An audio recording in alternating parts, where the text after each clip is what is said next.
Friends welcome to my YouTube channel simple science quick teaching. आज के আমরা যে রায়মার্টিন প্রশ্নবিচিত্রা ভলিউম 1 ক্লাস 10 ভৌতবিজ্ঞানের যে সেকেন্ড সামেটিভের যে চতুর্থ নম্বরের স্কুল ভৌতবিজ্ঞানের চাকদা রামলাল একাডেমি স্কুলের প্রশ্নের সমাধানগুলি দেখে নেব।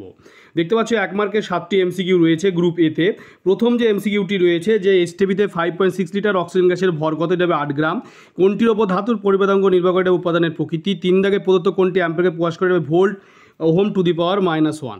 এবার তোমরা দেখতে পাচ্ছ 4 দাগে বিভব কার্য আধান এর মধ্যে সম্পর্কটি কি, এই প্রশ্নটির উত্তর হবে কিউ ইকুয়াল টু W/V। কোনটি তীব্র তড়িৎ বিষয়টা হবে CH3COONA, NH3 শুষ্ককরণ ব্যবহৃত এটা হবে CaO, ক্যালামাইন কোন ধাতুর আকরিক এটা হবে Zn।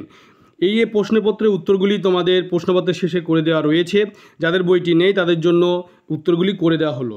এরপর তোমরা দেখতে পাচ্ছ যে গ্রুপ যে বি, সেই গ্রুপ বিতে যে প্রথম প্রশ্নটি রয়েছে কোনো গ্যাসের বাষ্পঘনত্ব 14 হলে 2 মোল গ্যাসের ভর কত।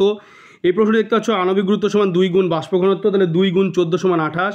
গ্যাসের ভর কী হবে, মোল সংখ্যা গুণ আণবিক গুরুত্ব, মোল সংখ্যা 2 বলা হয়েছে, আণবিক গুরুত্ব 28 দুগুণে 56 গ্রাম, তাহলে এই প্রশ্নটির উত্তর হবে 56 গ্রাম। 2 মোল গ্যাসের ভর হবে তোমার 56 গ্রাম।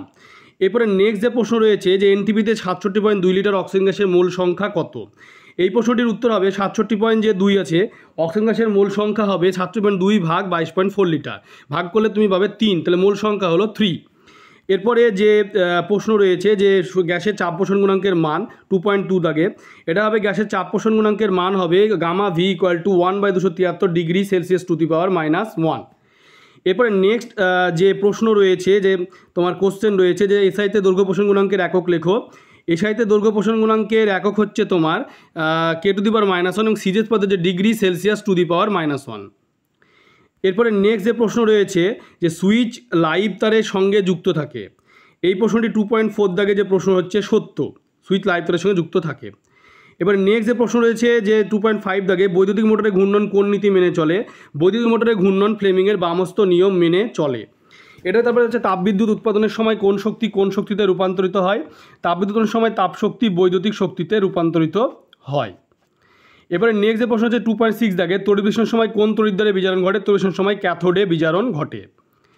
এবারে নেক্সট যে প্রশ্ন রয়েছে যে তড়িৎ বিশ্লেষণে কোন শক্তিতে রূপান্তর হয়, তড়িৎ বিশ্লেষণে তড়িৎ শক্তি রাসায়নিক শক্তিতে রূপান্তরিত হয়।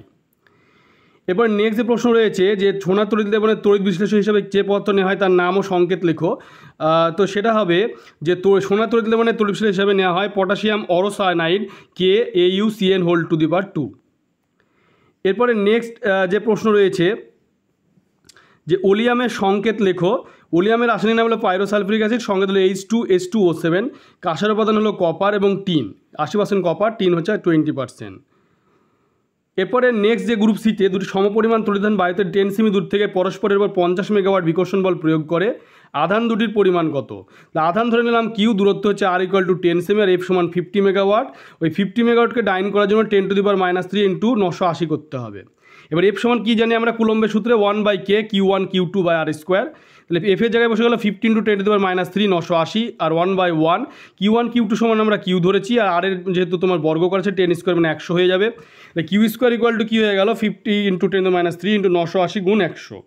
Q² গুণ করে কত আসলো 4900 এবং Q হয়ে গেলে বর্গমূল হয়ে উঠলো 70 স্ট্যাট কুলম্ব। এরপর নেক্সট যেটি দেওয়া রয়েছে দুটো পরিবাহীর প্রবাহমাত্রা একই, পরিবাহী দুটির বিভব প্রভেদের 2:5 বলে অনুপাত, তোমার রোধের অনুপাত কত। এই প্রশ্নটির উত্তর হবে যে মনে করি প্রথম পরিবাহী রোধ হচ্ছে R1, বিভব প্রভেদ 2V, দ্বিতীয় পরিবাহী রোধ R2 এবং বিভব প্রভেদ 5V। উভয় পরিবাহীর প্রবাহমাত্রা I হলে R1/R2 সমান I × 2V/I × 5V, তাহলে 2:5 হবে অ্যান্সার। I কেটে যাবে, VV কেটে গেলে 2:5। এবার নেক্সট যে প্রশ্ন রয়েছে গ্রুপ সিতে যে 3.2 থেকে ক্যালসিয়াম কার্বনের সঙ্গে তোমার যে বিক্রিয়াটি, সেটা হচ্ছে প্রায় 1100 ডিগ্রি সেলসিয়াস উষ্ণতায় উত্তপ্ত ক্যালসিয়াম কার্বনের উপর দিয়ে যদি N2 গ্যাস পরিহিত করা হয়, তাহলে ক্যালসিয়াম সায়ানামাইড ও কার্বনের ধূসর বা কালো মিশ্রণ উৎপন্ন, যেটা নাইট্রোলিয়াম নামে পরিচিত। নাইট্রোলিয়াম হচ্ছে উৎকৃষ্ট সার। বিক্রিয়াটি তোমরা রাসায়নিক সমীকরণটি দেখতে পাচ্ছ। এরপরে যে 3 দাগে রয়েছে থার্মিন মিশ্রণ কি, থার্মিন পদ্ধতির লোহা নিষ্কাশনের বিক্রিয়াটি লেখো। থার্মিন মিশ্রণ হচ্ছে তোমার 3 ভাগ Fe2O3 ও 1 ভাগ অ্যালুমিনিয়াম চূর্ণের মিশ্রণ, এবং যে বিক্রিয়াটি আছে সেটা 2000 ডিগ্রি উষ্ণতায় ফেরিক অক্সাইডকে অ্যালুমিনিয়াম দ্বারা বিজারিত করে আয়রন উৎপন্ন করা হয়। Fe2O3 + Al 2Al সমান 2Fe + Al2O3 প্লাস হচ্ছে 199 কিলো ক্যালোরি। এখানে 2Fe তোমরা দেখতে পাচ্ছ লোহা বেরোচ্ছে, নিষ্কাশন হচ্ছে।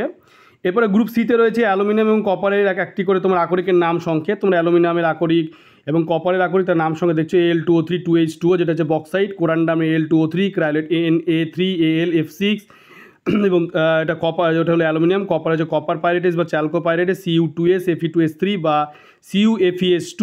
কপার গ্ল্যান্স হচ্ছে Cu2S। এগুলো হচ্ছে আকরিক এবং তাদের সংকেত। তোমরা ভিডিওটি বেশি করে শেয়ার করবে এবং চ্যানেলটিকে অবশ্যই সাবস্ক্রাইব পাশে বেল আইকনটি প্রেস করবে, যে পরবর্তী ভিডিও নোটিফিকেশান তোমাদের কাছে পৌঁছে যায়, এবং লাইক ও কমেন্ট করবে।